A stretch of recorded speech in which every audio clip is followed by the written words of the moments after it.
Welcome, everyone, to another episode of Listen to the Vibes. I am very, very happy to have Mr. Danny Garcia here with me. He is a director. He's done some documentary films that I really, really enjoy. One of them was The Rise and Fall of the Clash. Another one was Looking for Johnny, about Johnny Thunder. And my all-time favorite right now is Rolling Stone, The Life and Death of Brian Jones. How are you today, sir? Good, thank you. Still alive. Tell us a little bit about yourself.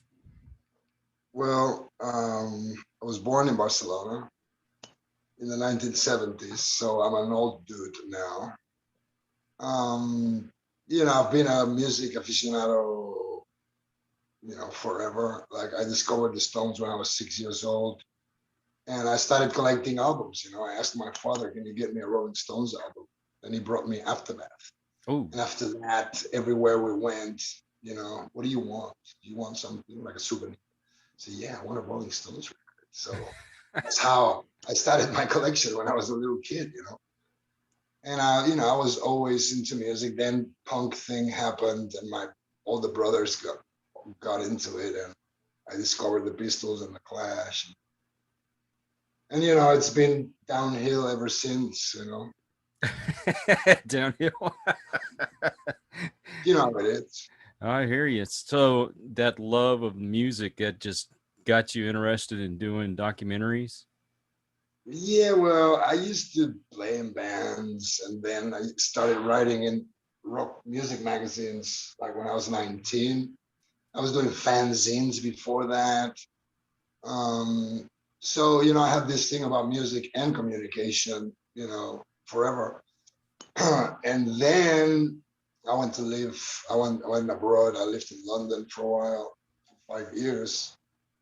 Um, and when I came back, I started doing zero budget documentaries for local television in Barcelona. Mm-hmm. And they were about, things that happened in the city. So, I had friends who were DJs, so I would film them and interview them. And, it was just, little 30-minute things, but that got me interested. Because, that's when the digital revolution happened. Right. Before the digital revolution happened, cinema was for rich people. So you had to go to a special school and learn and then get a lot of money so you could buy film and shoot 35 or whatever, or 16. And, that was like impossible for most, everybody, especially if you're not a rich kid, with no support from your parents. How you gonna get all that knowledge and material? It was impossible. With the digital revolution, it made it possible for everybody to make film and music and everything that people do. Photography you can do with a phone these days. Right. So I kind of became fascinated with looking through the screen, and that's how I started. Then I had the idea to make the documentary about the Clash, and luckily I knew people with money. I convinced them to back me up, and they foolishly did. and that got me started, basically, really. So how'd you get involved with Chip Baker Films? Well, we created that, me and my business associate. We created that company. Okay. Basically because it was an outlet for us to release all these films about demented artists that I particularly love since I was a kid, like Thunders and Steve Bader's, Sid Vicious, Nancy Spungen, all this, Brian Jones, all these crazy, obscure or semi obscure characters that were part of my universe growing up as a child and teenager. I was like really devoted. I was Oh, like, I love Steve Bader's like nobody knows who he is still today. But back then, like nobody knew. Only like rock and roll people and people who are into music knew who Steve Bader's was, or with Dead Boys or whatever. mm-hmm. Basically me and a bunch of friends. So It is really mad. It's really crazy to think that all these years after, I'm making these films about all these crazy, demented artists that I loved so much growing up. You know, for me, it's a trip and it's an honor, really. Yeah. Well, I could tell you really put your heart into it because I really love those documentaries. Thank you. I try my best with what I have. You know, like I admire people like Roger Corman, stuff like that. You know, people that make something out of nothing. Mm-hmm. Like people that would never spend $1 million on a production. They would make 10 movies with $1 million or 20, maybe. You know what I mean? So that's my philosophy. It's really a punk rock philosophy. It's 1, 2, 3, 4. Do it. Just do it. So for That's some, that's why I learned. That's why I learned. One of the things that I learned that I take from punk rock is that DIY philosophy. Do it oh yeah. yourself. You know how to do it, no problem. Just start and it'll happen.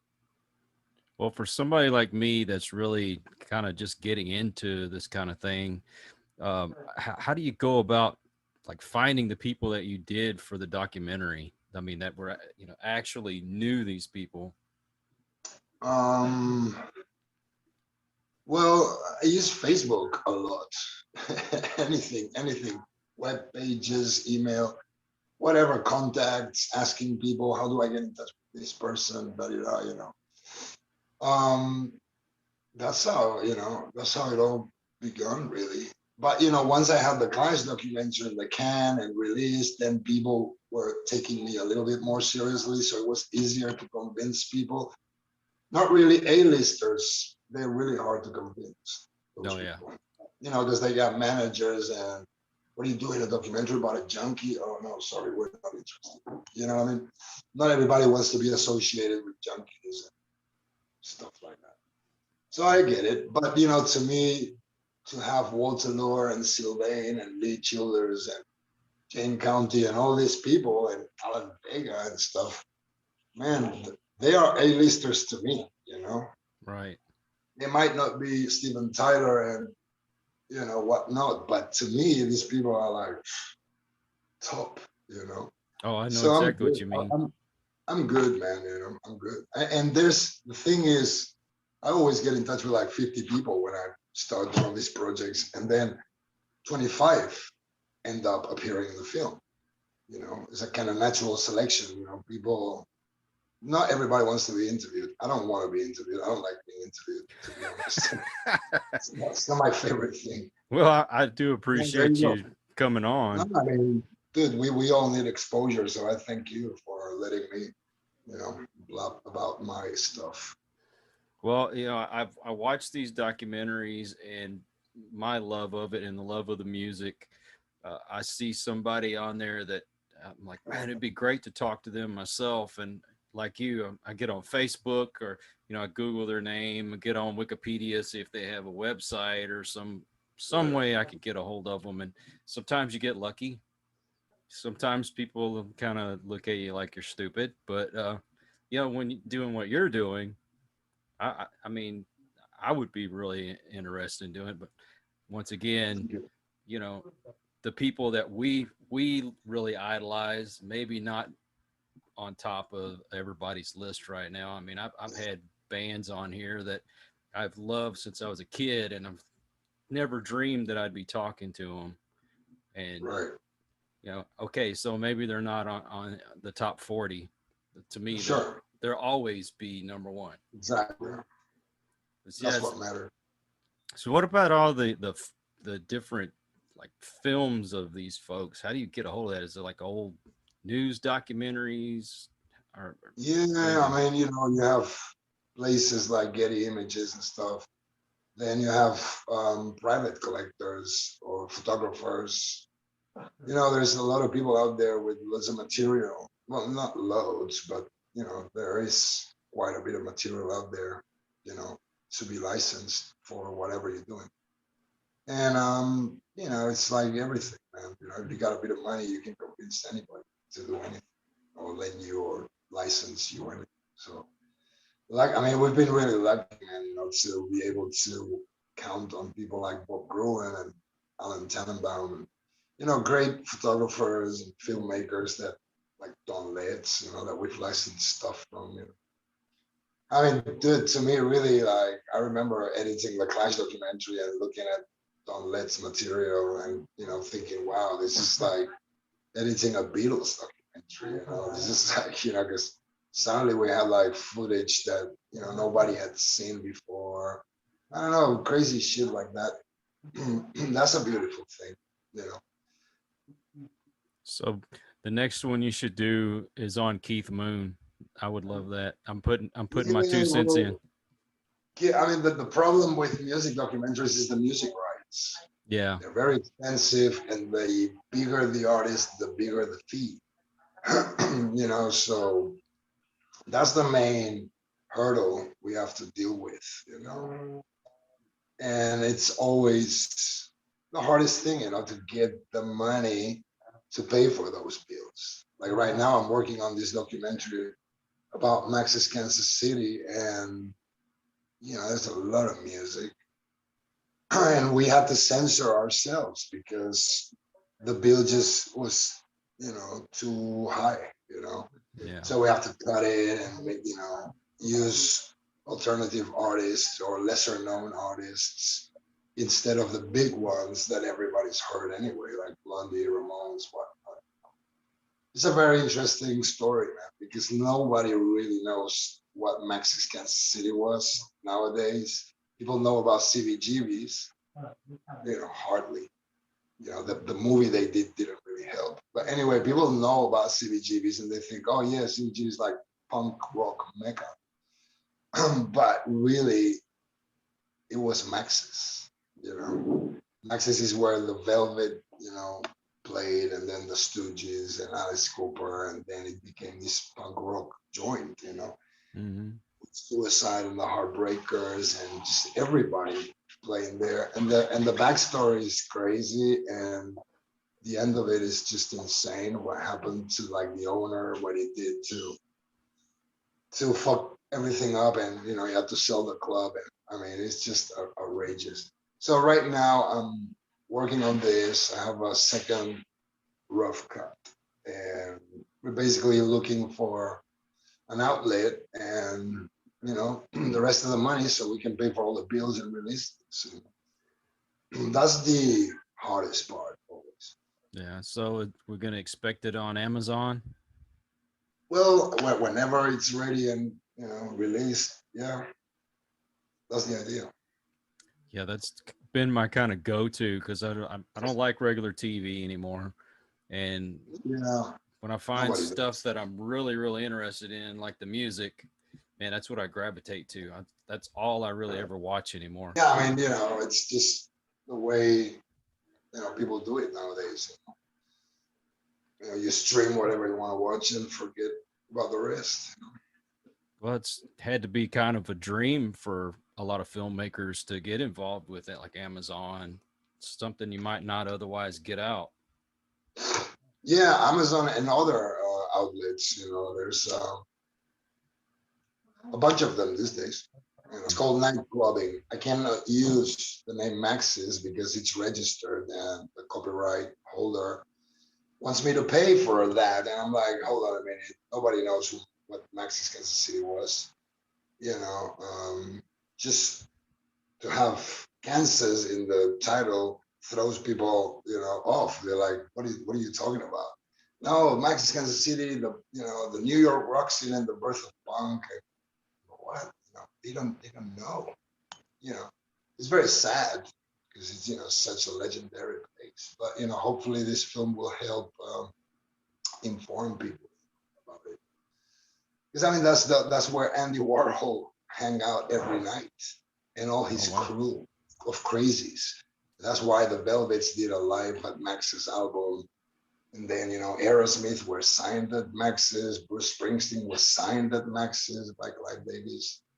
The Wailers debuted in the US at Max's. And the Really? story, Madonna started her career with her band Emmy, and she played at Max's a bunch of times as well. I mean, it's really a legendary place.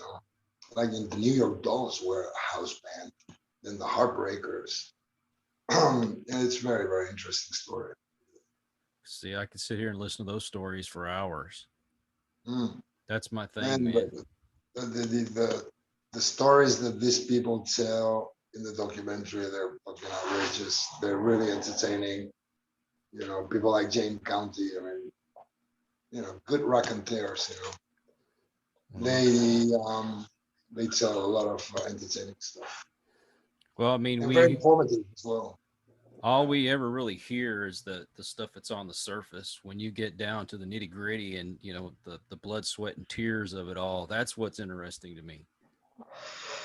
I know, I know the the backstories. It's just and it's also important because all these people are they're dropping like flies. Unfortunately, I mean we've lost a lot of people in the last few years that we've interviewed for these documentaries, like Sylvain, Wolves Allure, Billy Rath, We Black Childers, because the Dolls were a Max's band, the Heartbreakers were a Max's band, so there's a lot of talk about Max's and CVs, the whole New York scene in the early, mid, and late 70s. And so, we're lucky to have all this stuff. Yeah. And, like I said, it's an honor to have these people in our films. So we got to keep it alive, man. That's the thing. Yeah, I guess so. I guess so. Of course, us old farts, we're dying off too. So, but it needs to go on. Our kids, our grandkids, our great grandkids, they all need to hear this stuff. Well, I mean, the thing is, punk rock changed the world, and people they don't know. They think it was just another fad that came and went, but it's not really like that. I mean, before punks, it was all these fucking Rick Wakemans and Emerson, Lake and Palmer, and all these crazy, 70s virtuoso bands that you had to go to Berkeley or something to play in a band. You had to know everything and be super like Joe Satriani. And punk rock precisely was like, no, like if you don't know how to play, that's even better. Because what's important is the attitude. It doesn't matter, it's all about the attitude. And instead of doing 15-minute songs with like drum solo and trumpet solo and guitar solo and bass solo and that stuff, that's like, dude, that's so boring. Hello. So punk rock cut with everything. They cut their hair short. The image was shocking. It was shocking then, and it's still shocking today.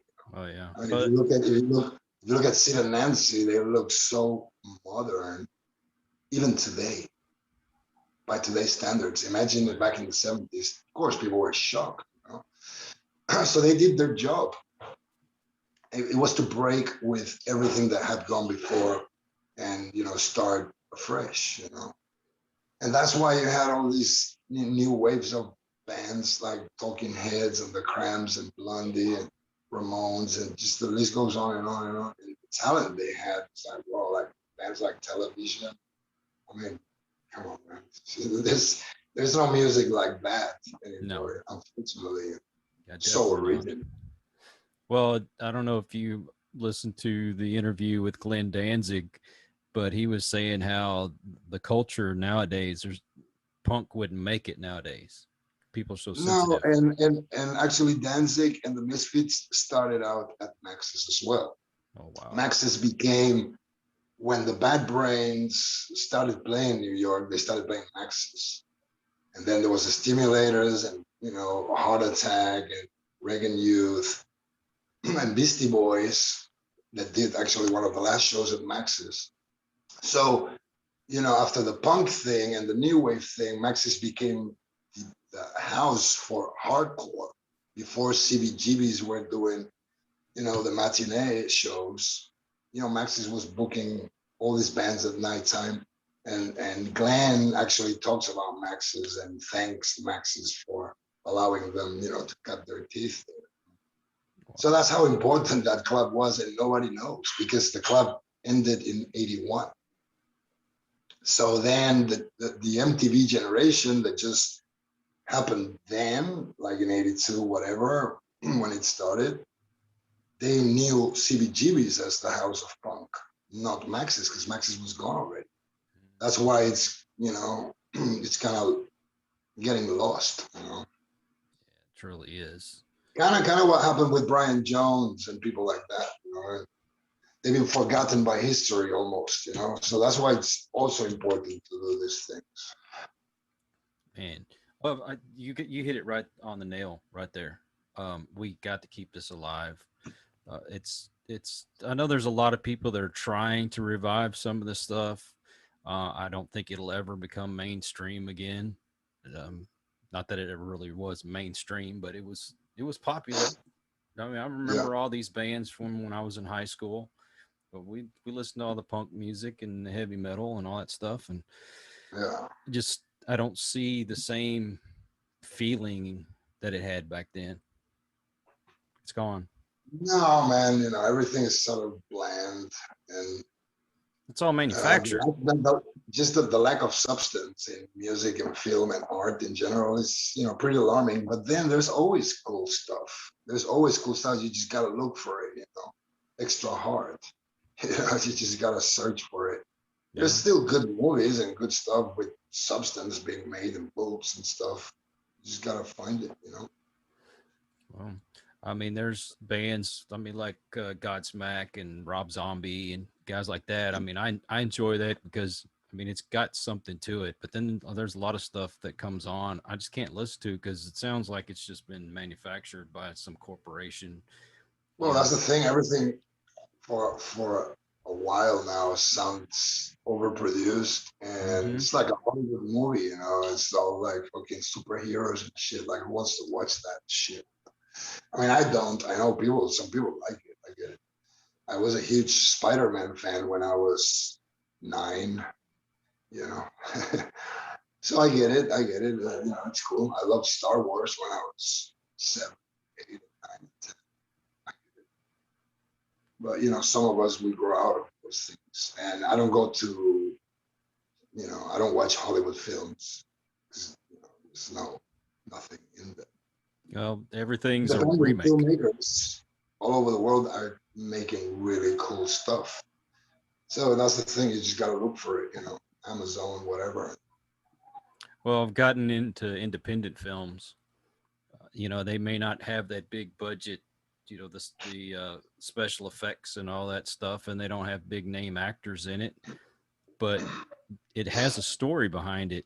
Everything you see in now and coming out of Hollywood is it's reboots, and Yeah, they might change the story a little bit and to put whatever message they want to put into it, but there's sure. nothing special about it anymore. But then you got people making movies that like Get Out, stuff like that. That you go, wow. See, people still are making good films. Yeah, I mean there are some good ones that come out. Don't get me wrong, but that's so Yeah. much of it is just this, just the same old, same old. Uh, Just got new special effects to it. That's basically all it is. No imagination. I like the independence though. Just like when it comes to okay, I am still a little bit of a kid at heart. I still like some of the comic book stuff, although it's turning me off now the way they changing things. But the independence, we got to support those guys. They have the real imagination, and they're in it for the right reason. yeah. They're not making movies for 100 million. No, You know. no, but they got some great stories. That's what I'm in it for. Yeah, man. I mean, people they're making in Hollywood. They're making movies for 100 million, and they fucking suck. You go like, how come you got 100 fucking million? You still suck. You know what I mean? Exactly. Just fucking crazy I mean, the way it is. what they're remaking Pirates of the Caribbean, and Yeah. I hear they're going to remake RoboCop and all these other ones. Like, why? To come up with something original. Yeah. But once It's again, just no fucking imagination. but hey, we got these documentaries to go look at. I really appreciate them. You've won some awards for these things, and I don't know. You could tell you put your heart into it. Yeah, I mean, we try our best. Sometimes we succeed, sometimes we don't. But we do what we can with what we have, and usually it's very limited budgets and stuff. But I can't complain too much because I'm actually doing what I want to do. So you know, Hey, that's the main part. You're doing yeah. what you want to do, and I hope you keep doing it. Thank you. I really appreciate you coming on. I know you got things to do. I won't My keep you. pleasure, man. We can And talk another day whenever you want. well, I appreciate that. Hey, keep in touch, and I'd love to have you back on. You want to come on and talk about your new project once it comes out? Yeah, We'll yeah. promote it any way Yeah. we We've been in can. touch to Dallas twice Uh, to premiere a couple of films there. Good stuff, man. Nice yeah. people there. I like it. You got to come to Austin, man. I've never been to Austin. I've been to Dallas, man. But I've always heard about Austin being the music city and da da da. But I never got to premiere anything there. Hopefully soon. Hopefully with the next Well, I'll tell you what, you can definitely get some good stuff here because there's a lot of good music people around here. Some of them are one. local, and some of them we got Willie Nelson here. So Yeah, yeah, man. He's one of my heroes.